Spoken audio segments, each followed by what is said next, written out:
Hi అండి. మన Godavari special తాటిపండు గుజ్జుతో తాటి బూరెలు చాలా చాలా బావుంటాయండి. ఇవి ఒక వారం రోజులు కూడా నిలవుంటాయి.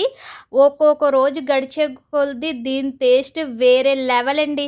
ఒక్కసారి మీరు కూడా తాటిపండు దొరికితే ఈ విధంగా బూరెలైతే ప్రిపేర్ చేసుకోండి. తాటిపండు ఒక 2 తీసుకున్నానండి. దీని గుజ్జయితే తీసుకోవాలి. ఇక్కడే అసలైన టాస్క్ అండి. ఈ గుజ్జు తీయడంలో కొంచెం టైం అయితే పడతదనమాట. చాలా ఓపిక మీద గుజ్జయితే తీసుకోవాల్సి ఉంటుంది.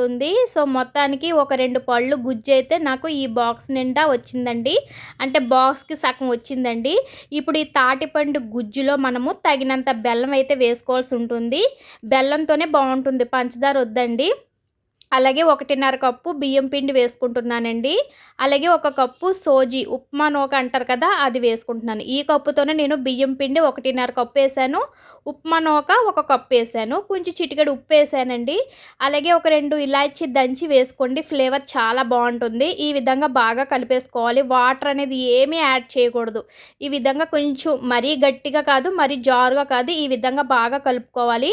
మీకు ఇష్టం ఉంటే కొబ్బరి కూర కూడా వేసుకోవచ్చు. ఈ విధంగా కలుపుకొని ఒక గంట రెస్ట్ ఇచ్చేసేయండి. మనం బియ్యం పిండి, బెల్లము అలాగే ఉప్మా నూక వేసాం కదా! బాగా నానుతదనమాట. ఒక గంట తర్వాత చూస్తే పిండి అనేది మనకి చక్కగా నానిపోయి ఉంటుందండి. ఒకసారి బాగా కలిపేసుకొని వేడి వేడి ఆయిల్‌లో బూరెలైతే వేసేసుకోండి. అవి మీ ఇష్టం. చిన్న బూరెలైనా వేసుకోవచ్చు, పెద్ద బూరెలైనా వేసుకోవచ్చు మాట. నేనైతే చిన్న చిన్న బూరెలు ఏస్తున్నానండి. చాలా క్రిస్పీగా, చాలా టేస్టీగా ఉంటాయి. ఒక్కసారి ఈ విధంగా ట్రై చేయండి. చాలా బావుంటదనమాట. తాటి బూరెలు ఏంటంటే స్టవ్ హైలో పెట్టి అస్సలు వేపొద్దండి. సిమ్‌లోనే పెట్టుకొని నిదానంగా 2 వైపులు కూడా చక్కగా ఈ విధంగా కలర్ వచ్చేంత వరకు బాగా ఫ్రై చేసుకోవాలి. అప్పుడే మనకి లోపల బాగా ఉడుకుతుంది. పైన క్రిస్పీగా కూడా ఉంటదనమాట. ఇవి ఒక వారం రోజులు కూడా నిల్వ ఉంటదండి. మీకు ఒక్కొక్క రోజు కూడా టేస్ట్ అనేది చాలా బావుంటదనమాట. ఒక్కసారి ట్రై చేయండి. క్రిస్పీగా ఉంటాయి. టేస్ట్ సూపర్‌గా ఉంటది. మీకెలా వచ్చిందో కామెంట్ చేయండి. వీడియో నచ్చితే లైక్